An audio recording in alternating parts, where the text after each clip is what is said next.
blindness, they just assume that it's complete blackout blindness. Blindness is a spectrum.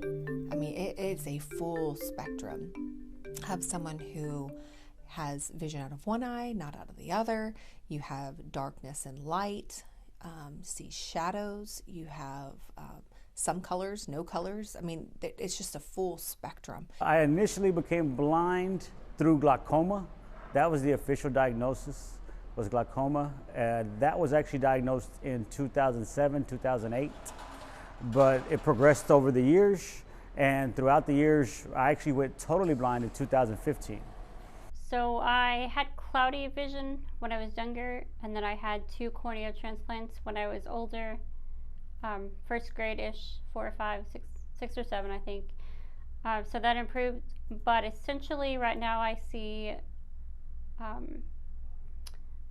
what most people probably see, but it's just less descriptive. So like if you had a picture or a sign and you looked at maybe a sign from a distance, well, you see what it says, but I might just see like it's green and you have white on it, but the white, what the white is, I can't tell you, but I can see that it's got some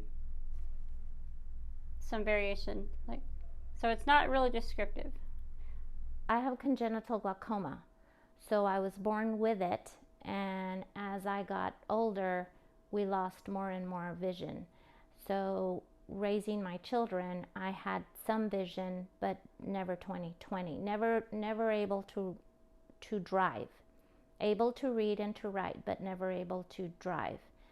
I lost the sight in my right eye in 2011.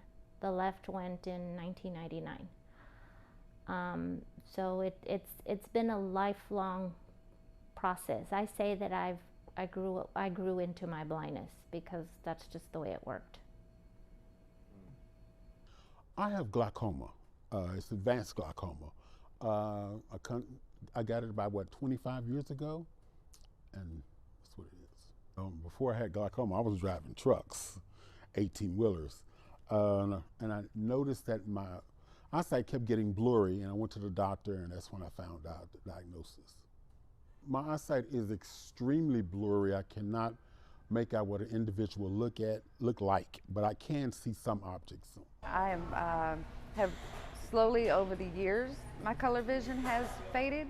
So at one point I was able to see color, now I'm not. So I do have an idea already of different colors, but now that I'm not, now I have to use special equipment to be able to indicate what color certain items are.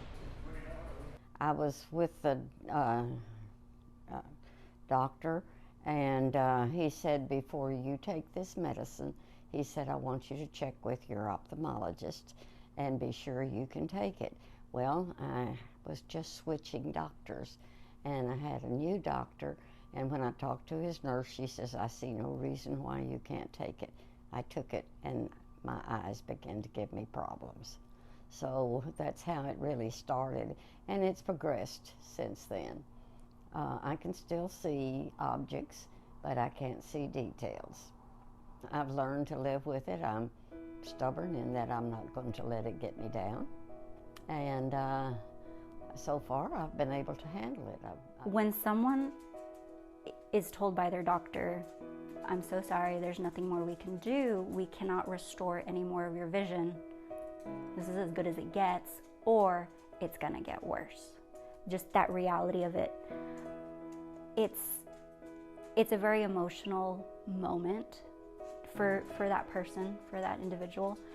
And so the first step before anything is kind of, by all means, be sad, grieve, have your moment, and acknowledge this is a loss. This is a loss of the type of life I thought I was going to have.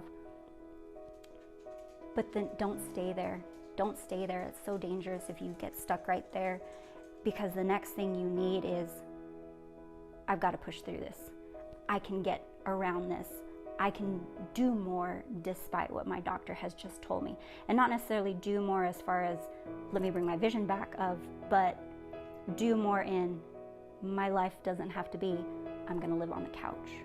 And so that's really got to be the first step, finding what's going to motivate you to get your training, to learn how to live despite this vision loss, despite this diagnosis that this doctor has given you. And that's got to be the very first thing you find, is that drive.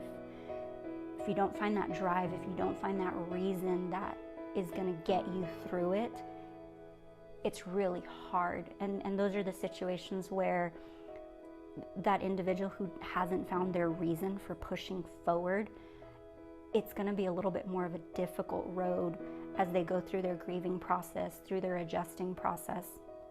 So that's got to be real important. What's going to motivate you? Is it going to be, I want to be able to provide for my children, I want to be able to travel?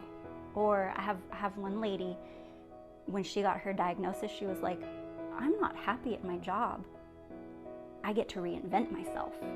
And that's how she approached it. And I love that. I think that's beautiful. And that was her push. I want to reinvent myself. What life did I want for myself? And that's how she approached it. So yeah, you find that drive. And then the next thing I think that is really important is find a community.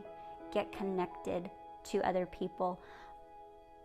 Blindness can be a very isolating diagnosis and a situation, because we live in a sighted world and a lot of our interactions with other people are based on vision. So it's these little things kind of chain off themselves. You know, your motivation, you know, get connected with your community, find out about what's out there, and then move on it.